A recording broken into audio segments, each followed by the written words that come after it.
Hello, everyone. My name is Alex LeBlanc, and I am 41. I'm disabled, and I'd like to talk to you about the government cuts today. I've seen some very passionate videos and some recent protests by my friends that are allies of persons with disabilities and parents of persons with disabilities and persons with disabilities out in public protesting in the winter. And thank you for bringing light to these funding issues. As a independent living disabled citizen, I'm sure I could shock you with some of the funding things that I know. But one thing I'd like to say is disabled citizens need help and need services. And there are a lot of ways to provide those. We're experiencing a shift change. And it's scary. But some of the nonprofit organizations that were supporting persons with disabilities were not doing what they said they were going to do. So if there is a reshuffling of the deck and things get better for persons with disabilities on the other side of this, that would be great.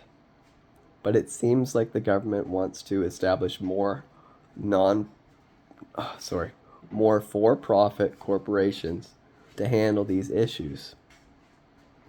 And we have so many issues with disabled people trying to access education, disabled people trying to access transportation, our public transportation not meeting its mandates in regards to safety, and our provincial government really suffering in a lot of areas, like housing. But I guess what I'm saying is don't lose hope. And if you're a young, passionate person, look at the market. Look at what services need to be provided and create a training program, onboard people, and fill some of these service gaps. Because right now, the caregiving industry, it just over the last few years received an influx of funds and received wage increases in Nova Scotia. If you're in the transportation providing industry, you may want to look at providing accessible services because it can be profitable. If we look at and I probably shouldn't say a specific business, but if we look at businesses in the province that are in the HRM area that offer independent accessible services, we can see certain models that are working very well. And if we look globally, there are a lot of models that are working well for transportation. But the reality of the situation right now, that most people probably don't know, is if you're a disabled citizen in the Annapolis Valley or Kings County, Nova Scotia, and you try to call to arrange accessible transportation, odds are they will book you and then they will cancel on you at the time of your need they'll cancel on you the night before your appointment, which has been happening frequently. And the accessible transportation organizations have been honest with their clients and told them, we can't help you. We're booked up for the month, in November regarding Christmas time kind of thing. So I guess what I'm saying is the industry's in crisis. And as much as we would like to praise our nonprofits, they're also part of the waitlisting problem. And most people haven't been involved with the system long enough to understand this. But I come from the motor vehicle body repair trade. I host a Red Seal. And I used to be a professional in that trade and help with the repair of automotives that were involved in collisions, deal with insurance companies, customer service, and handle those repairs professionally in a professional timeline when possible. But right now we've got situations where people are in wheelchairs and there are only a handful of vendors in the province, and they're using their monopolized business for waitlisting tactics. We also have a province that only gives outpatients access to occupational therapists very rarely. So our province hires part-time occupational therapists to manage their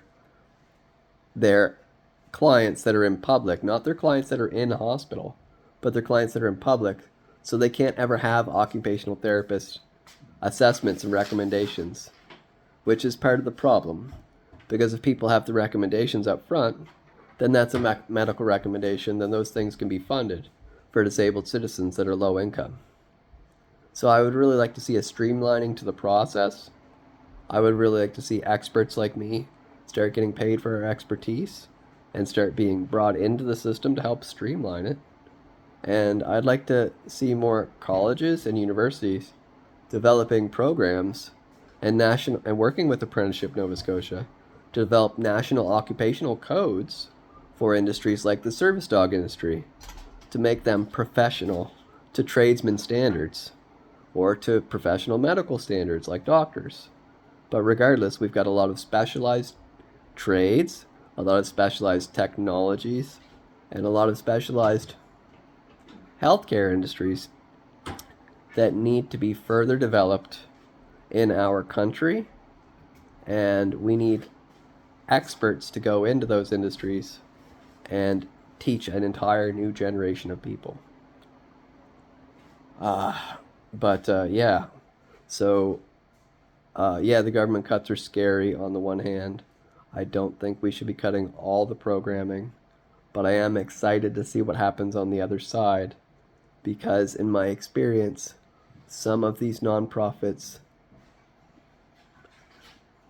have a portion to play in the blame of what's going on right now. And as someone who's also worked for multiple of those nonprofits,